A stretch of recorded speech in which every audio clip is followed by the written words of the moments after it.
Moby Dick by Herman Melville. Introduction. Etymology, supplied by a late consumptive usher to a grammar school. The pale usher, threadbare in coat, heart, body, and brain. I see him now. He was ever dusting his old lexicons and grammars with a queer handkerchief mockingly embellished with all the gay flags of all the known nations of the world. He loved to dust his old grammars. It somehow mildly reminded him of his mortality, while you take in hand to school others, and to teach them by what name a whalefish is to be called in our tongue, leaving out, through ignorance, the letter H, which almost alone maketh up the signification of the word. You deliver that which is not true. Hacklight, whale, and greety whale *SW, and Dan fall. This animal is named from roundness or rolling, for in Dan vault is arched or vaulted. Webster's Dictionary. Whale. Mestanary is more immediately from the Dut and Gur. Extract supplied by a sub-librarian. It will be seen that this mere painstaking burrower and grubworm of a poor devil of a sub appears to have gone through the long Vaticans and street stalls of the earth, picking up whatever random allusions to whales he could anyways find in any book whatsoever, sacred or profane. Therefore you must not, in every case at least, take the higgledy-piggledy whale statements, however authentic, in these extracts, for veritable gospel cetology. Far from it. As touching the ancient authors generally, as well as the poets here appearing, these extracts are solely valuable or entertaining, as affording a glancing bird's-eye view of what has been promiscuously said, thought, fancied, and sung of Leviathan by many nations and generations, including our own. So fare thee well, poor devil of a sub, whose commentator I am. Thou belongest to that hopeless, sallow tribe which no wine of this world will ever warm, and for whom even pale sherry would be too rosy strong, but with whom one sometimes loves to sit, and feel poor devilish too, and grow convivial upon tears. And say to them bluntly, with full eyes and empty glasses, and in not altogether unpleasant sadness, give it up, subs.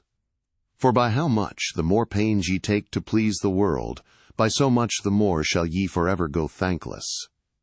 Would that I could clear out Hampton Court and the Tuileries for ye, but gulp down your tears and hie aloft to the royal mast with your hearts. For your friends who have gone before are clearing out the 7-storied heavens, and making refugees of long-pampered Gabriel, Michael, and Raphael against your coming.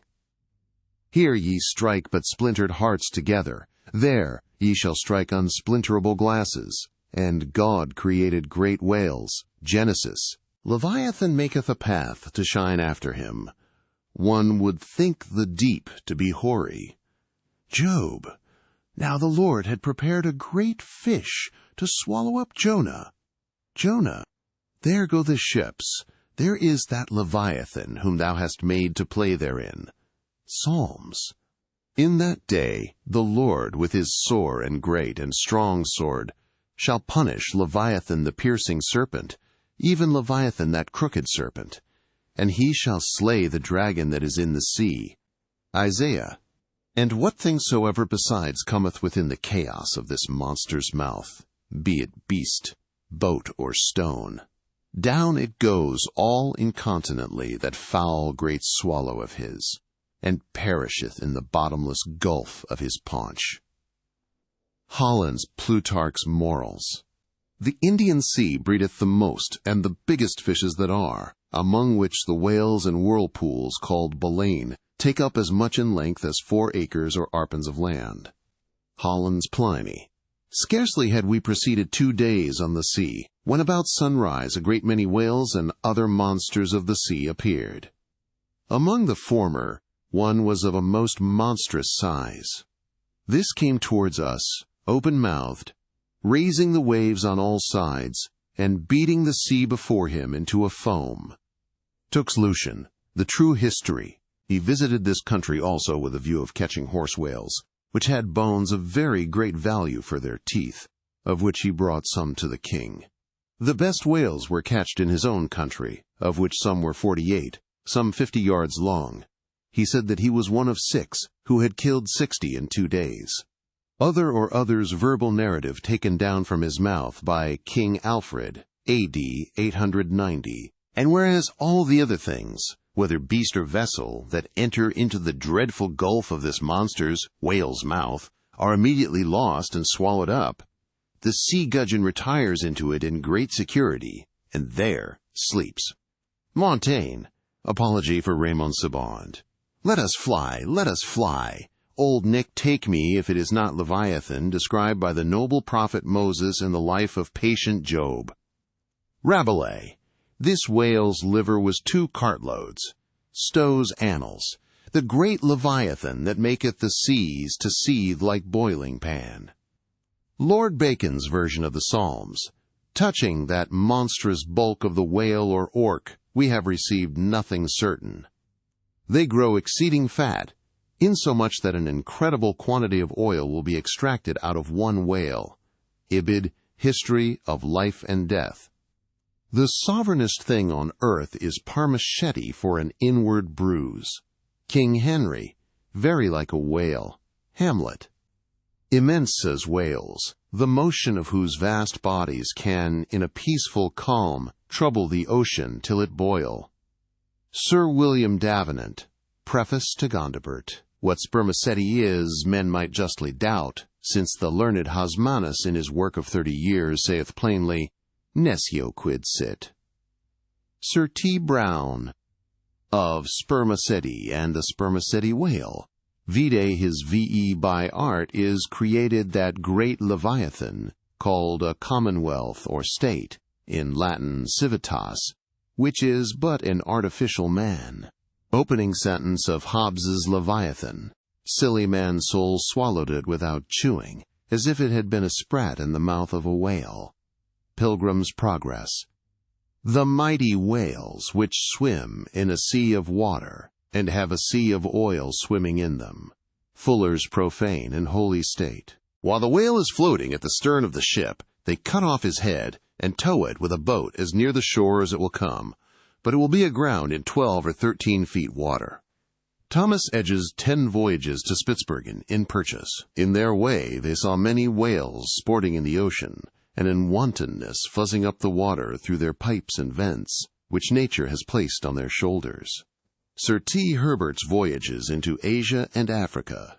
Harris Call. Here they saw such huge troops of whales that they were forced to proceed with a great deal of caution, for fear they should run their ship upon them.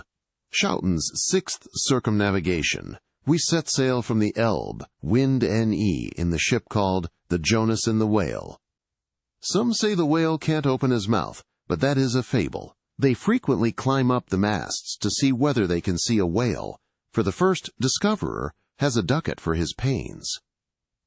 I was told of a whale taken near Shetland that had above a barrel of herrings in his belly. One of our harpooneers told me that he caught once a whale in Spitzbergen that was white all over. A Voyage to Greenland, A.D. 1671. Several whales have come in upon this coast, Fife. Anno 1652. 180 feet in length of the whalebone kind came in, which, as I was informed, besides a vast quantity of oil, did afford 500 weight of baleen. The jaws of it stand for a gate in the garden of Pitfern. Sibbald's Fife and Kinross. Myself have agreed to try whether I can master and kill this spermaceti whale, for I could never hear of any of that sort that was killed by any man, such as his fierceness and swiftness. Richard Strafford's letter from the Bermudas. Phil, Trans, A.D. 1668. Whales in the sea, God's voice obey. Any primer. We saw also abundance of large whales, there being more in those southern seas, as I may say, by 100 to 1, than we have to the northward of us. Captain Cowley's Voyage round the Globe, A.D. 1729. And the breath of the whale is frequently attended with such an insupportable smell as to bring on a disorder of the brain. Ulloa's South America. If we compare land animals in respect to magnitude with those that take up their abode in the deep, we shall find they will appear contemptible in the comparison. The whale is doubtless the largest animal in creation. Goldsmith Gnat hissed, "If you should write a fable for little fishes, you would make them speak like great whales." Goldsmith to Johnson. In the afternoon we saw what was supposed to be a rock, but it was found to be a dead whale, which some Asiatics had killed and were then towing ashore. They seemed to endeavor to conceal themselves behind the whale in order to avoid being seen by us. Cook's Voyages. The larger whales, they seldom venture to attack. They stand in so great dread of some of them that when out at sea they are afraid to mention even their names, and carry dung, limestone, juniper wood, and some other articles of the same nature in their boats, in order to terrify and prevent their too near approach. Uno von Troil's Letters on Banks's and Solander's voyage to Iceland in 1772. The spermaceti whale found by the Nantucket is an active, fierce animal, and requires vast address and boldness in the fishermen.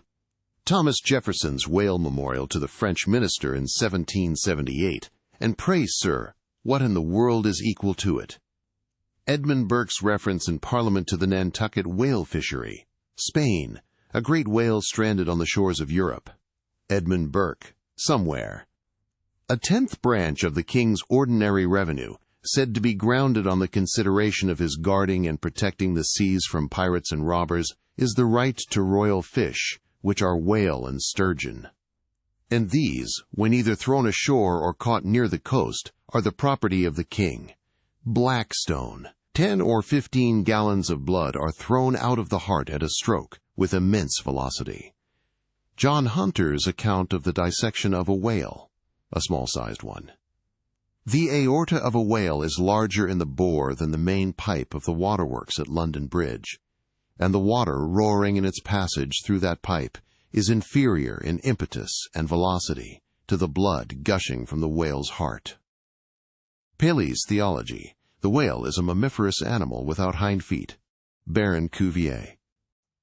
In 40 degrees south, we saw spermaceti whales, but did not take any till the 1st of May, the sea being then covered with them.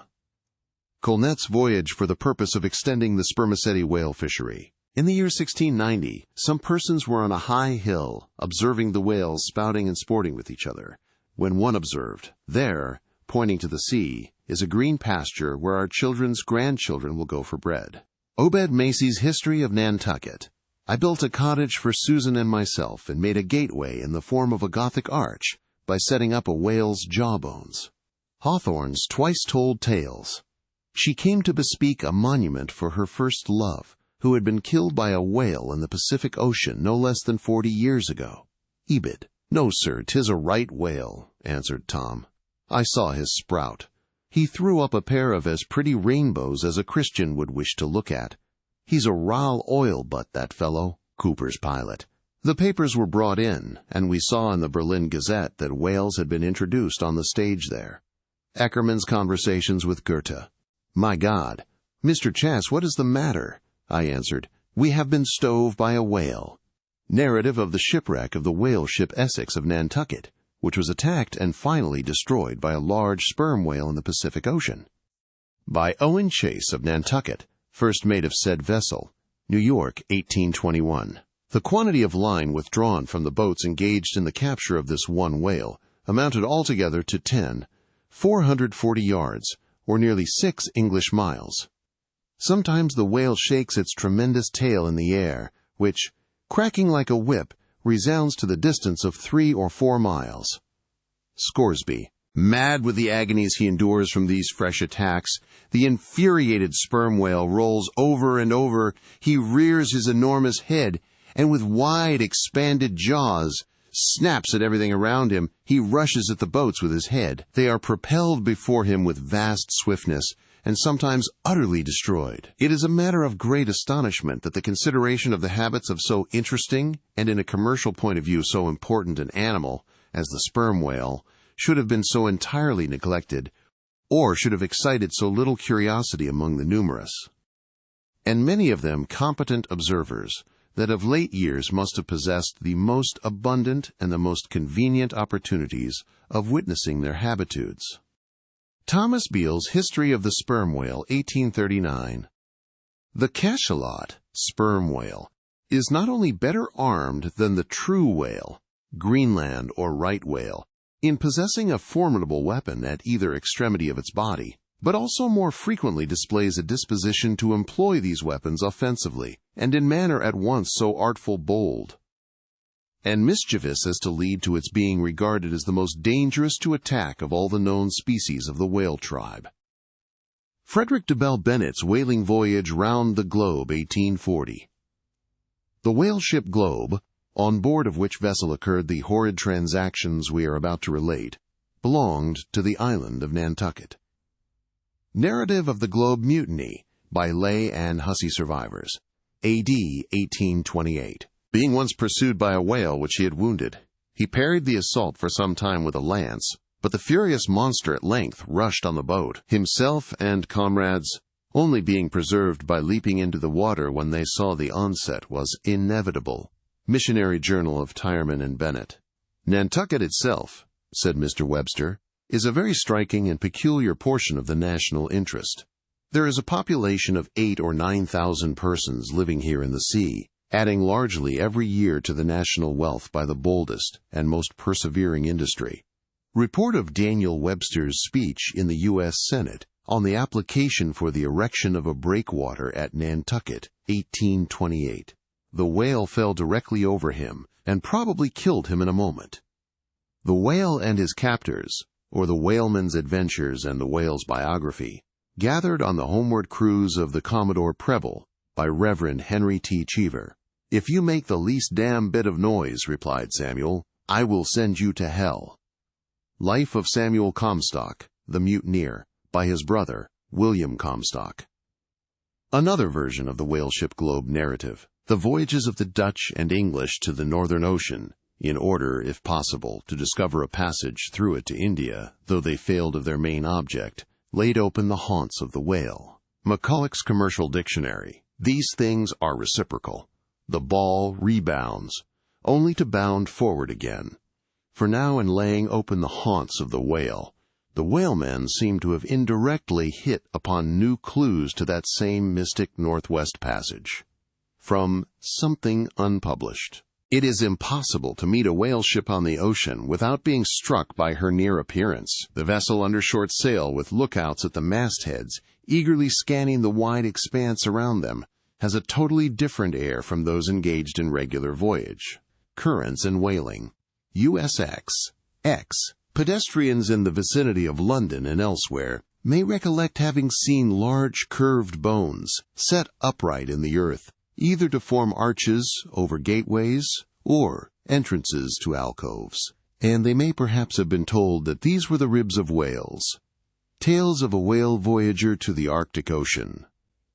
It was not till the boats returned from the pursuit of these whales that the whites saw their ship in bloody possession of the savages enrolled among the crew. Newspaper account of the taking and retaking of the whale ship Hobomack.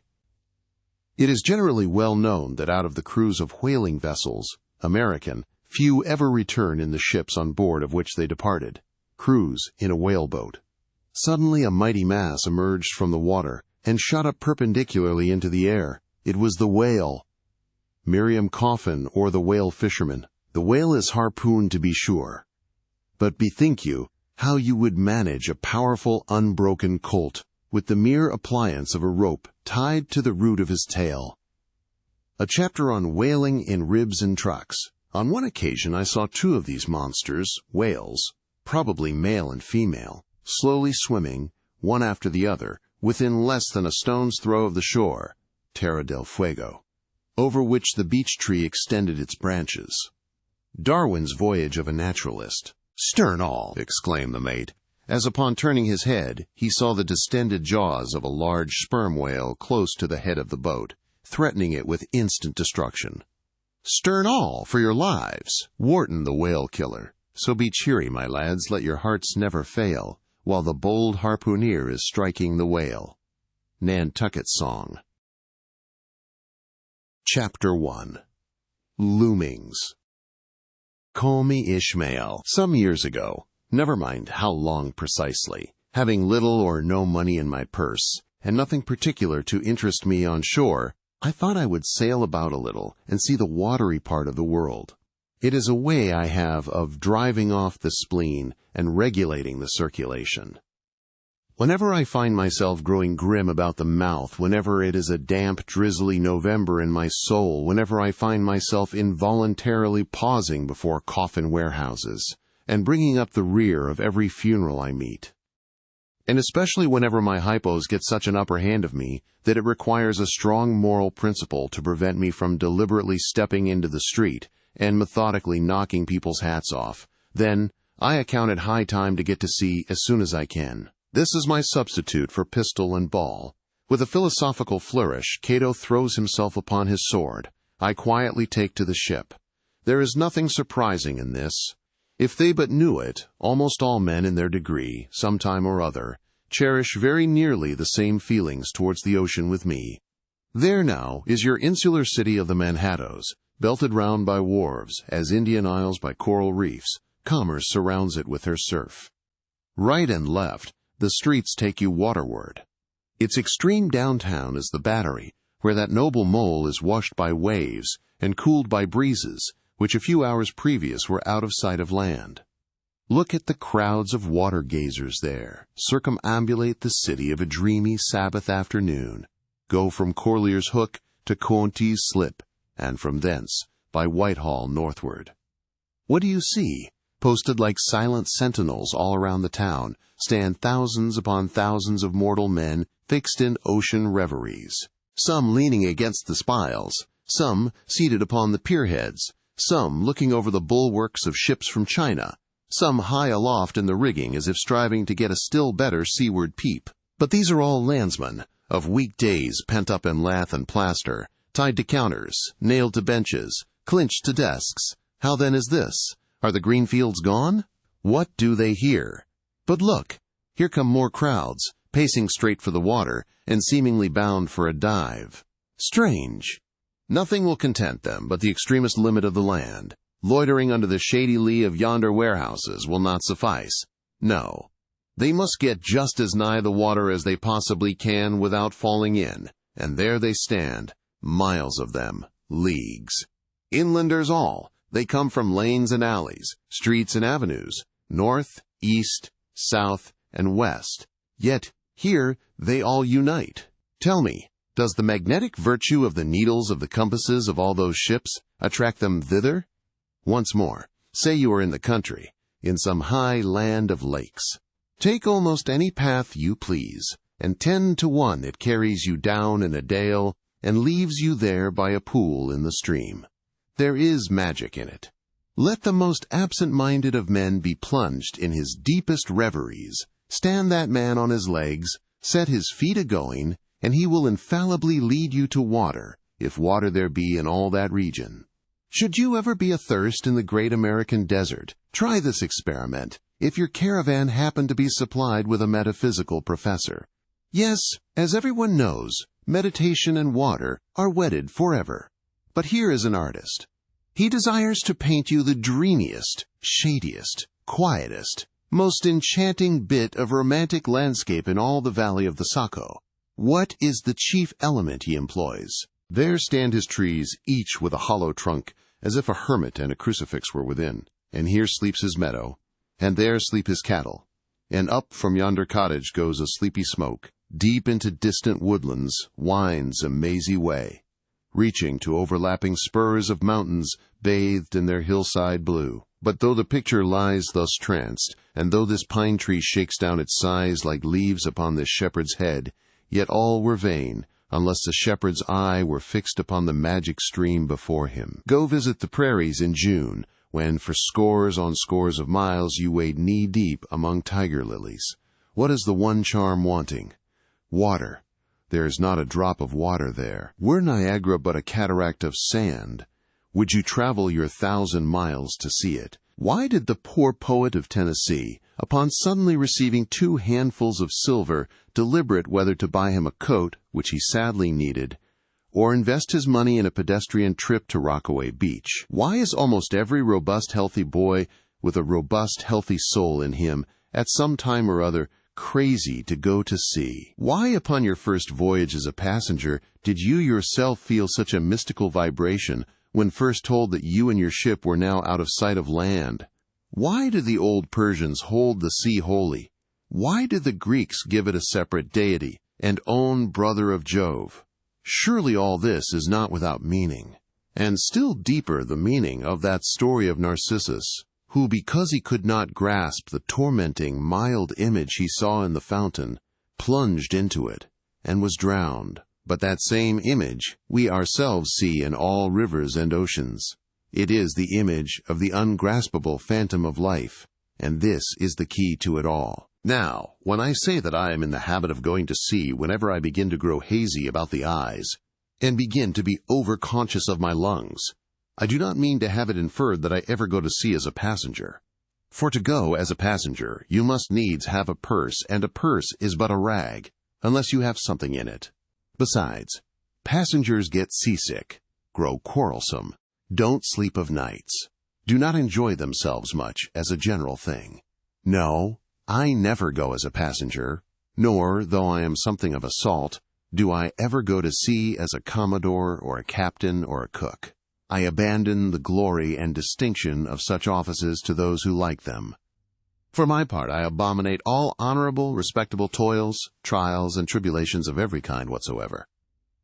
It is quite as much as I can do to take care of myself, without taking care of ships, barks, brigs, schooners, and what-not.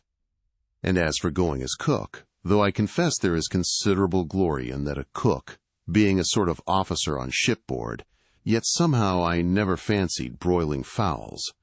Though once broiled, judiciously buttered, and judgmatically salted and peppered, there is no one who will speak more respectfully, not to say reverentially, of a broiled fowl than I will.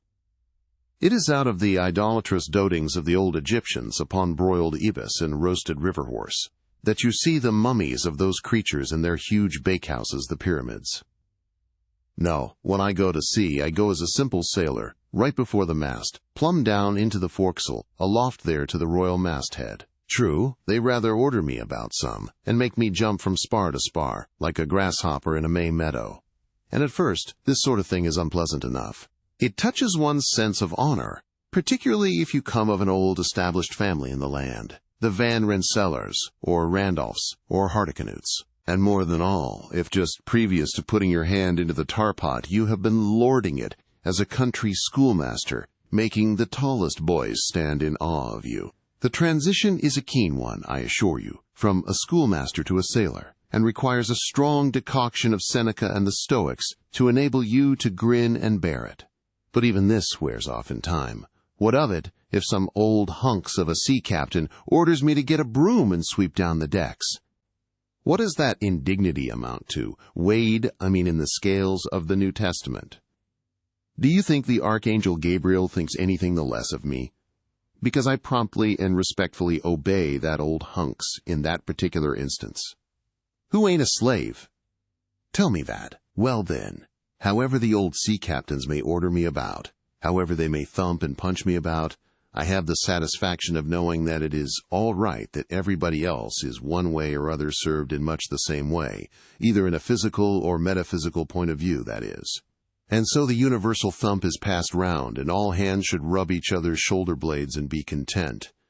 Again, I always go to sea as a sailor, because they make a point of paying me for my trouble, whereas they never pay passengers a single penny that I ever heard of. On the contrary, passengers themselves must pay. And there is all the difference in the world between paying and being paid. The act of paying is perhaps the most uncomfortable infliction that the two orchard thieves entailed upon us. But being paid, what will compare with it? The urbane activity with which a man receives money is really marvelous, considering that we so earnestly believe money to be the root of all earthly ills, and that on no account can a moneyed man enter heaven. Ha! How cheerfully we consign ourselves to perdition. Finally, I always go to sea as a sailor, because of the wholesome exercise and pure air of the forecastle deck. For as in this world headwinds are far more prevalent than winds from astern, that is, if you never violate the Pythagorean maxim, so for the most part the Commodore on the quarter-deck gets his atmosphere at second hand from the sailors on the forecastle. He thinks he breathes it first, but not so. In much the same way do the commonalty lead their leaders in many other things, at the same time that the leaders little suspect it. But wherefore it was that after having repeatedly smelt the sea as a merchant sailor, I should now take it into my head to go on a whaling voyage. This, the invisible police officer of the fates, who has the constant surveillance of me, and secretly dogs me, and influences me in some unaccountable way, he can better answer than anyone else. And doubtless my going on this whaling voyage formed part of the grand program of Providence that was drawn up a long time ago. It came in as a sort of brief interlude and solo between more extensive performances. I take it that this part of the bill must have run something like this: Grand contested election for the presidency of the United States. Whaling voyage by one Ishmael. Bloody battle in Afghanistan. Though I cannot tell why it was exactly that those stage managers, the fates, put me down for this shabby part of a whaling voyage when others were set down for magnificent parts in high tragedies and short and easy parts in genteel comedies, and jolly parts in farces, though I cannot tell why this was exactly. Yet now that I recall all the circumstances, I think I can see a little into the springs and motives which, being cunningly presented to me under various disguises, induced me to set about performing the part one did. Besides cajoling me into the delusion that it was a choice resulting from my own unbiased free will and discriminating judgment, chief among these motives was the overwhelming idea of the great whale himself. Such a portentous and mysterious monster roused all my curiosity. Then the wild and distant seas where he rolled his island bulk. The undeliverable, nameless perils of the whale. These, with all the attending marvels of 1,000 Patagonian sights and sounds, helped to sway me to my wish. With other men, perhaps, such things would not have been inducements. But as for me, I am tormented with an everlasting itch for things remote. I love to sail forbidden seas and land on barbarous coasts. Not ignoring what is good, I am quick to perceive a horror, and could still be social with it, would they let me, since it is but well to be on friendly terms with all the inmates of the place one lodges in. By reason of these things, then, the whaling voyage was welcome. The great floodgates of the wonder-world swung open, and in the wild conceits that swayed me to my purpose, two and two there floated into my inmost soul endless processions of the whale, and, mid most of them all, one grand hooded phantom, like a snow hill in the air. Chapter 2. The Carpet Bag. I stuffed a shirt or two into my old carpet bag, tucked it under my arm, and started for Cape Horn and the Pacific. Quitting the good city of Old Manhattan, I duly arrived in New Bedford. It was a Saturday night in December. Much was I disappointed upon learning that the little packet for Nantucket had already sailed, and that no way of reaching that place would offer till the following Monday. As most young candidates for the pains and penalties of whaling stop at this same New Bedford, thence to embark on their voyage, it may as well be related that I, for one, had no idea of so doing, for my mind was made up to sail in no other than a Nantucket craft, because there was a fine, boisterous something about everything connected with that famous old island, which amazingly pleased me.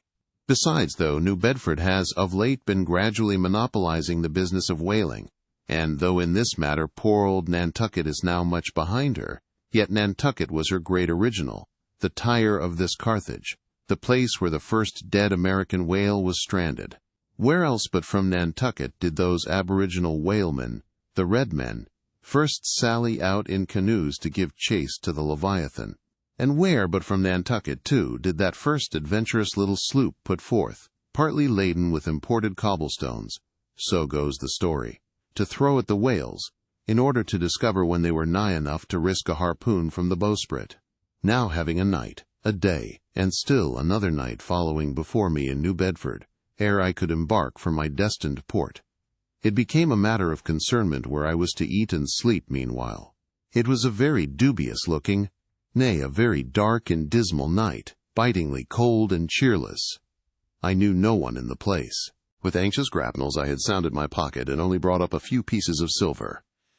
"So wherever you go, Ishmael," said I to myself as I stood in the middle of a dreary street shouldering my bag, and comparing the gloom towards the north with the darkness towards the south, "wherever in your wisdom you may conclude to lodge for the night.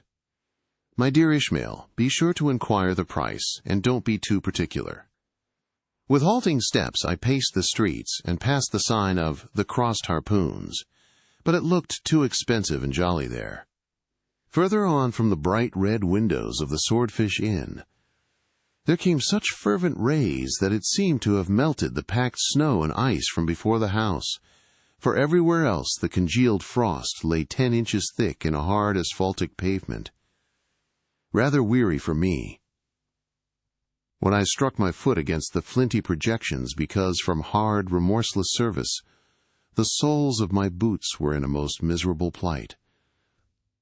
Too expensive and jolly again, thought I, pausing one moment to watch the broad glare in the street and hear the sounds of the tinkling glasses within. "But go on, Ishmael," said I at last. "Don't you hear? Get away from before the door. Your patched boots are stopping the way." So on I went. I now by instinct followed the streets that took me waterward, for there doubtless were the cheapest, if not the cheeriest inns. Such dreary streets, blocks of blackness, not houses, on either hand, and here and there a candle, like a candle moving about in a tomb. At this hour of the night of the last day of the week, that quarter of the town proved all but deserted, but presently I came to a smoky light, proceeding from a low, wide building, the door of which stood invitingly open. It had a careless look, as if it were meant for the uses of the public. So, entering, the first thing I did was to stumble over an ash-box in the porch. "Ha!" thought I. "Ha!" as the flying particles almost choked me. "Are these ashes from that destroyed city, Gomorrah? But the Crossed Harpoons and the Swordfish. This, then, must needs be the sign of the Trap." However, I picked myself up, and hearing a loud voice within, pushed on and opened a second, interior door.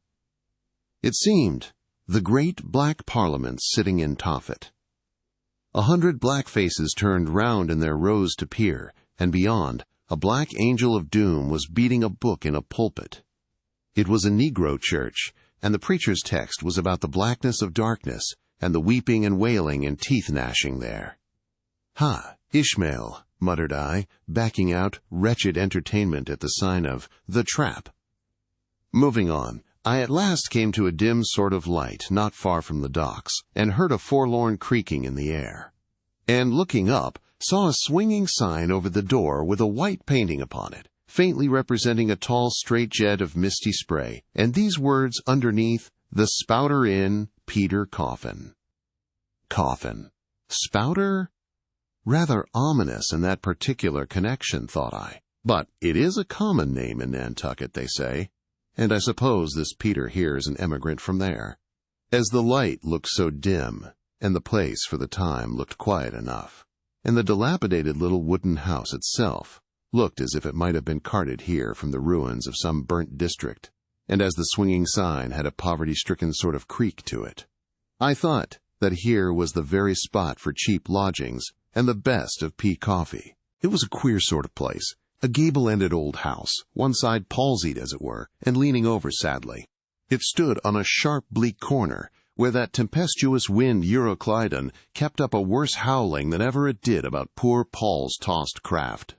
Euroclydon, nevertheless, is a mighty pleasant zephyr to anyone indoors, with his feet on the hob quietly toasting for bed. In judging of that tempestuous wind called Euroclydon, says an old writer, of whose works I possess the only copy extant, it maketh a marvelous difference whether thou lookest out at it from a glass window, where the frost is all on the outside, or whether thou observest it from that sashless window, where the frost is on both sides, and of which the White Death is the only glazier. True enough, thought I, as this passage occurred to my mind.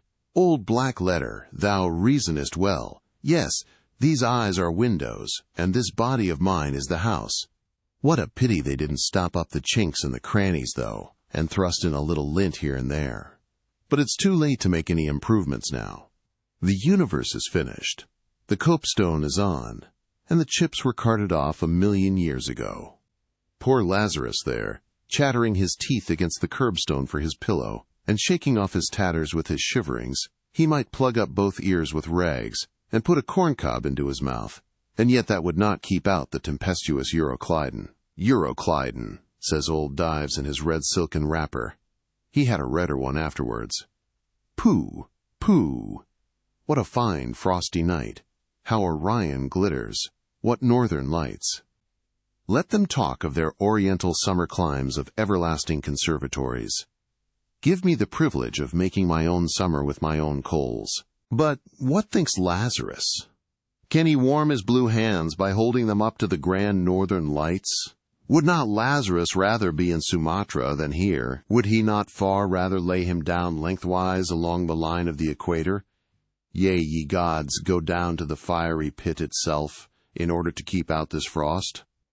Now that Lazarus should lie stranded there on the curbstone before the door of Dives, this is more wonderful than that an iceberg should be moored to one of the Moluccas. Yet Dives himself, he too lives like a czar in an ice palace made of frozen sighs, and, being a president of a temperance society, he only drinks the tepid tears of orphans. But no more of this blubbering now. We are going a-whaling, and there is plenty of that yet to come. Let us scrape the ice from our frosted feet, and see what sort of a place this spouter may be.